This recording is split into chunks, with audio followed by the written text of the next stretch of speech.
নমস্কার। সিংহ রাশি 2026 আমরা প্রত্যেকেই ভয়ে রয়েছি যারা সিংহ রাশি, কারণ আমরা জানি ঢাইয়া নামক শব্দটির সাথে কিন্তু আমরা ইতিমধ্যে পরিচিত হয়েছি। হ্যাঁ, সিংহ রাশির ঢাইয়া চলছে। কি হতে পারে 2026 সাল, নতুন বছর, রবির বছর।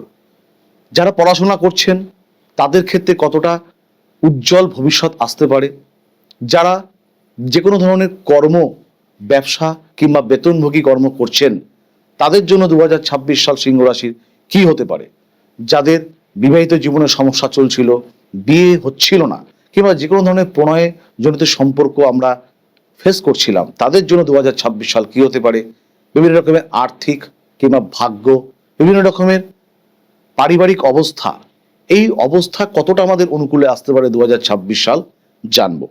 কালী তারা মহাবিদ্যা সরসী ভুবনেশ্বরী ভৈরবী ছিন্নমস্তা চ বিদ্যা ধূমাবতী তথা বগলা সিদ্ধ বিদ্যা চ মাতঙ্গী কমলায়িকা এতাদশো মহাবিদ্যা সিদ্ধ বিদ্যা প্রকীর্তিতা।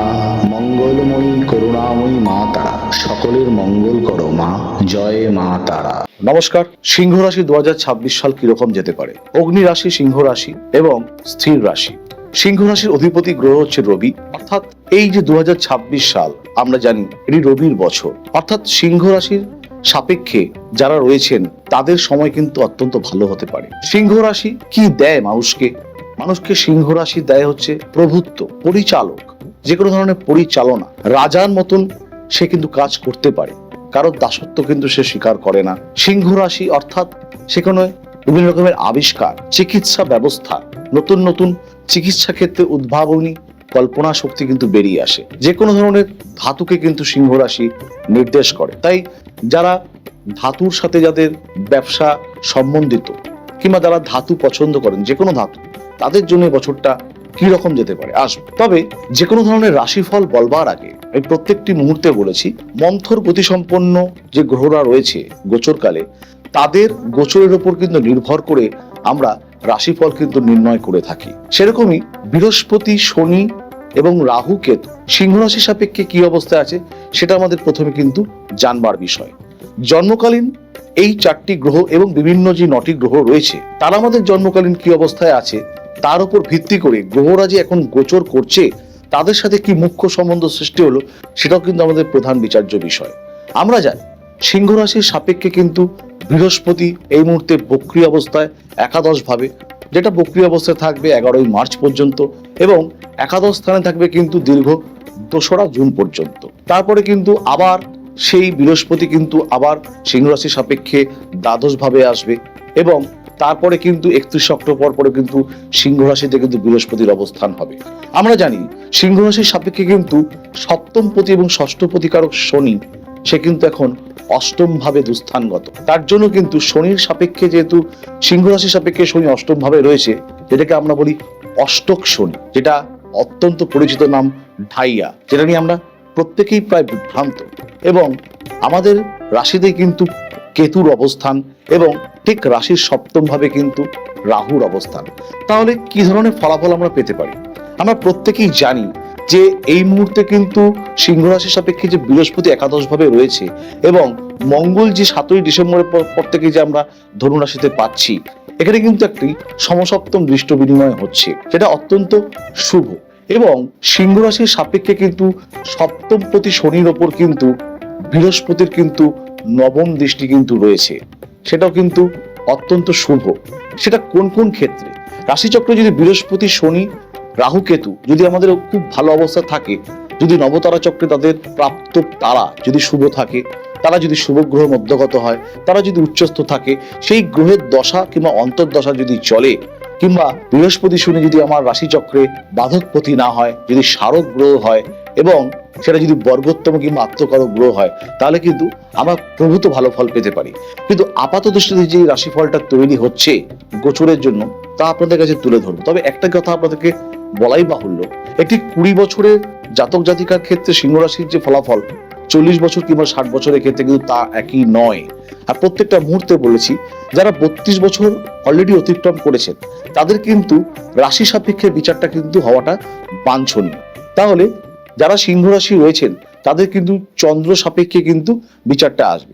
চন্দ্র সাপেক্ষে যখন আমরা বিচার করব তাহলে আপাত দৃষ্টিতে রাশিফলটা 2026 এই দাঁড়াচ্ছে, যারা বিদ্যা নিয়ে চর্চা করছেন অর্থাৎ যারা শিক্ষার্থী রয়েছেন, আপনাদের পঞ্চম ভাবে অর্থাৎ ধনু রাশির ভাবে কিন্তু বৃহস্পতির সপ্তম দৃষ্টি রয়েছে, অর্থাৎ পড়াশুনো কিন্তু আপনাদের অত্যন্ত ভালো হতে পারে। যদিও আপনাদের ঢাইয়া চলছে, শনি যদি আপনার ভালো অবস্থায় থাকে তাহলে কিন্তু অন্ততপক্ষে আগস্ট মাস পর্যন্ত আপনাদের পড়াশোনার মান, অর্থাৎ তার মধ্যে যারা পরীক্ষা দিচ্ছেন বিভিন্ন বোর্ড এক্সাম কিংবা বিভিন্ন রকম প্রবেশিকামূলক পরীক্ষা, তারা কিন্তু অত্যন্ত ভালো একটি মান তৈরি করতে পারেন।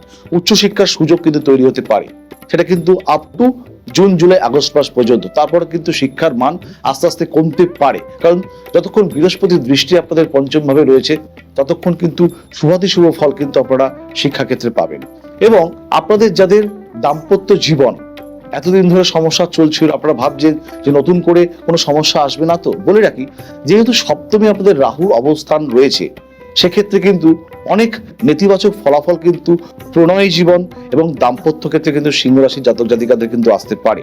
সুতরাং সেই বিষয়ে কিন্তু আপনাদের বাড়তি সতর্কতা নেওয়ার কিন্তু প্রয়োজন রয়েছে গোড়া থেকেই, কারণ রাশির সাপেক্ষে কিন্তু সপ্তমে রাহুর অবস্থান কিন্তু একেবারে কিন্তু ভালো নয়। কিন্তু আপনাদের কিন্তু বৃহস্পতি যেহেতু আপনাদের একাদশ ভাবে রয়েছে, ব্যবসায় যারা করছেন বিভিন্ন রকমের ধাতব ব্যবসা হতে পারে, যে কোনো ধরনের তরল জনিত ব্যবসা হতে পারে, যে কোনো ধরনের ট্রান্সপোর্টের ব্যবসা হতে পারে, ব্যবসায় কিন্তু আপনাদের প্রভূত অর্থাগম হতে পারে, বিভিন্ন রকমের নতুন কিছু প্রজেকশন কিন্তু আপনারা নিয়ে আসতে পারেন।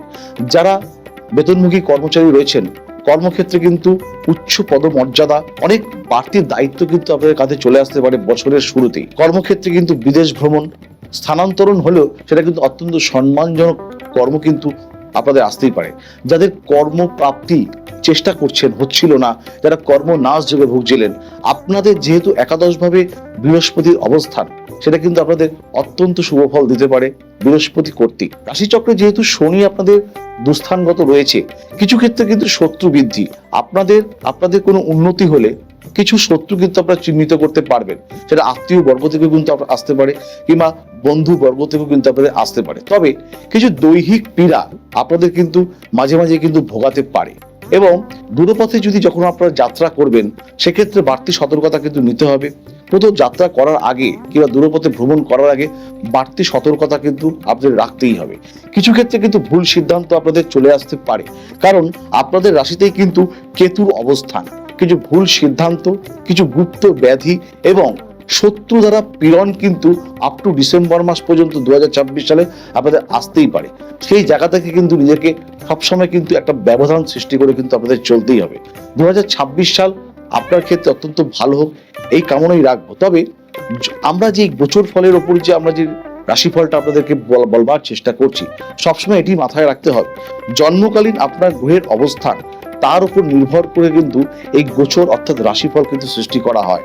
তাই 2026 সালকে অর্থাৎ এই রবির বছরকে সিংহ রাশি অর্থাৎ অধিপতি গ্রহ রবি, যারাই রবির জাতক, রবি যদি আপনার আত্মকারক হয়, রবি যদি বর্গোত্তম হয়, রবি যদি শুভগ্রহ মধ্যগত হয় কিংবা দৃষ্ট হয়, ভালো তো অবশ্যই থাকবে। রবির অবস্থানটাকে কিন্তু আপনাদের একবার বিচার করিয়ে নেওয়ার প্রাথমিক কর্তব্য রয়েছে। প্রত্যেকেই ভালো থাকবেন। 2026 সাল আপনাদের ক্ষেত্রে একটি গুরুত্বপূর্ণ এবং খুব উল্লেখযোগ্য তাৎপর্যপূর্ণ বছর হয়ে উঠুক এই কামনাই করব। নমস্কার।